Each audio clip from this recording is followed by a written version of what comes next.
છે। પછી આપણે એમાં 1 2 3 અને 4 ચેન લેવાની છે। પછી આપણે આ 3 ચેન સ્કીપ કરી અને આ ચોથી ચેનમાં આપણે ડબલ ક્રોશિયા કરવાના છે। આ 1 3 ની ચેન છે એ પણ આપણે ડબલ ક્રોશિયામાં ગણાઈ જશે, એટલે 1 3 ને 4 આપણે આ 4 ડબલ ક્રોશિયા કરી લીધા છે।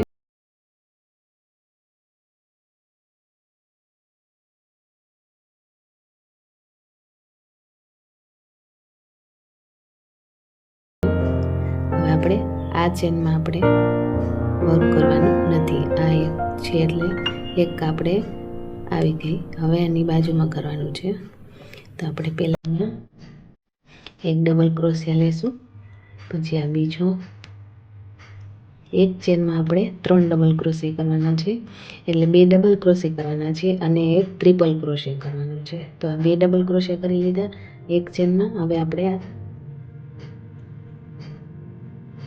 આ ટ્રિપલ ક્રોશિયા કરી લઈશું, એટલે 2 વાર આપણે લઈને આવી રીતે ટ્રિપલ ક્રોશિયા કરવાનો છે।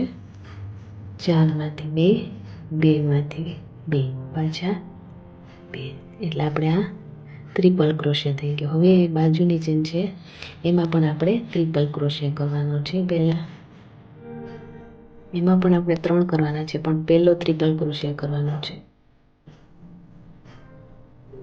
પછી આપણે એમાં સિંગલ ક્રોશિયા કરશું।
સિંગલ ક્રોશિયા 3 કરવાના છે, ડબલ ક્રોશિયા 2 ને એક ચેન ઉપર 3।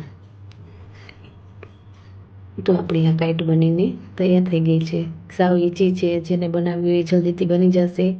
અને સંક્રાંત પહેલાં જલ્દીથી બનાવી લ્યો આ પતંગવાળો વિડીયો, સેવ કરી લેજો।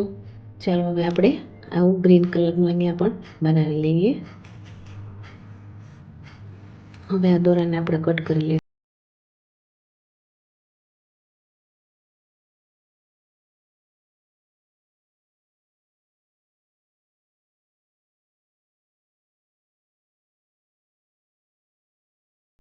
એના માટે આપણે પહેલાં એક ગાંઠ વાળી લેવાની છે, પછી આપણે 1 2 અને 3 ચેન લેવાની છે। પછી આપણે પહેલી ચેન છે એ સ્કીપ કરી દેવાની છે અને બીજી ચેનમાં આપણે સિંગલ ક્રોશિયા કરવાનું છે। 1 અને આ બીજી ચેન છે એમાં આ 2, આપણે 2 ચેનમાં આપણે સિંગલ ક્રોશિયા કરી લીધો। આપણી પહેલી લાઈન થઈ ગઈ છે। પછી એક ચેન લેવાની